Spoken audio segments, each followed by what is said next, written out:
Unfortunately, the city of Oakland continues to be plagued by gun violence.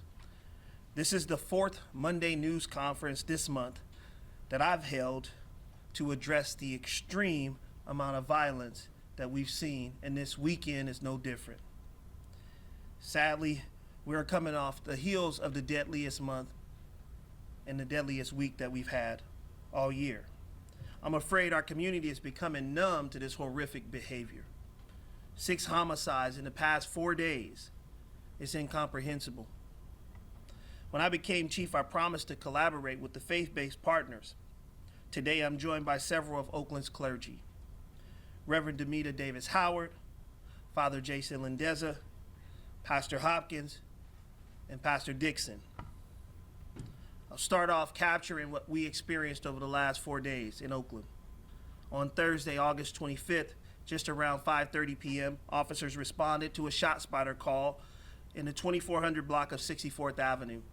Upon arrival, officers located a male adult Oakland resident suffering from gunshot wounds.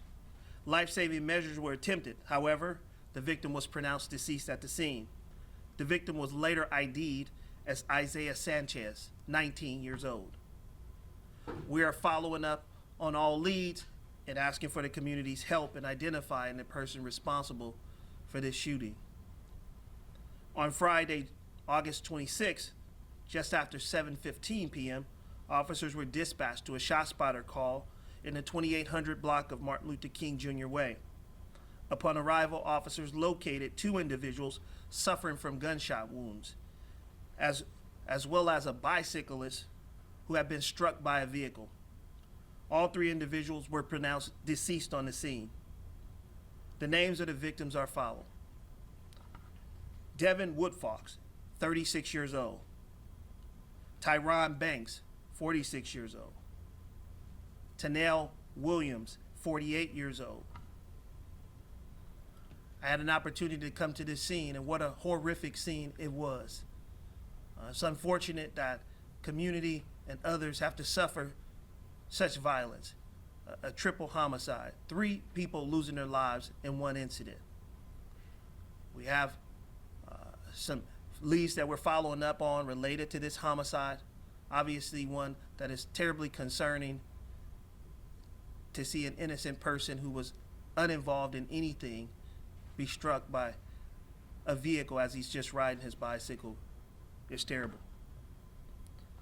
On Saturday, August 27th, just before 9:30 a.m., officers responded to the 600 block of Sycamore Street on a report of a person shot.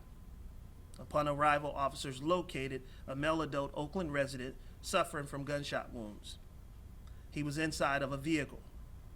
The victim was pronounced deceased on the scene. The victim has been ID'd as Maurice Wilson.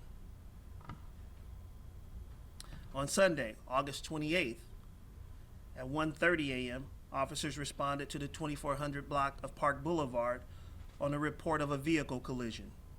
Upon arrival, officers located a male suffering from apparent gunshot wounds.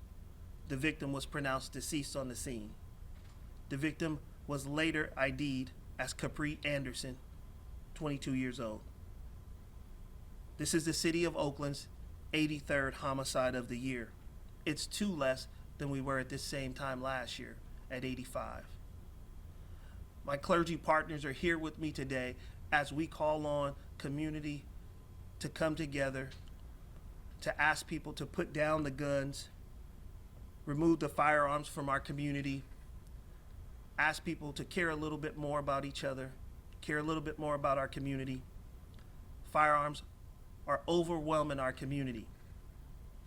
To date, the Oakland Police Department has recovered over 1,000 firearms already this year. That is compared to last year where we only recovered 800 at this same time. It's a 30% increase in recovery of firearms in a year period.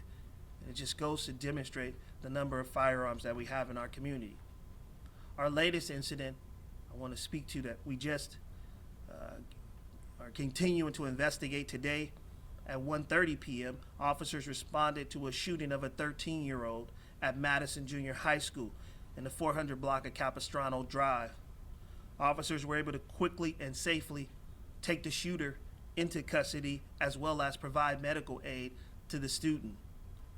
We have recovered the firearm as well.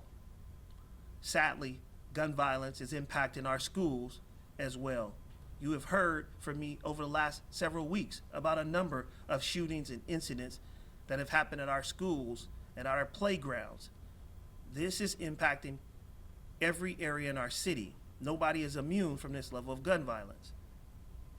It's going to take all of our efforts to reduce gun violence in Oakland. Some people are arguing that it's a resource issue or that it is a police department issue. This is a people issue. There are people in our community who are picking up guns and shooting people. There is no excuse. There is no finger to point at. It's not the police department. It is people in our community who have become unable to solve conflict without using firearms. And that's sad because it's leaving so much trauma in this community. When I was on the scene Friday night of the triple homicide and Father Jason Lindeza was there with me, so many people watching, so many people hurt, so many people scared and afraid. This has to stop. And I hope that as we hear from our clergy that we understand that it's a call for peace in our city, it's a call to action by everybody, but it's a call to put down these guns and stop this violence.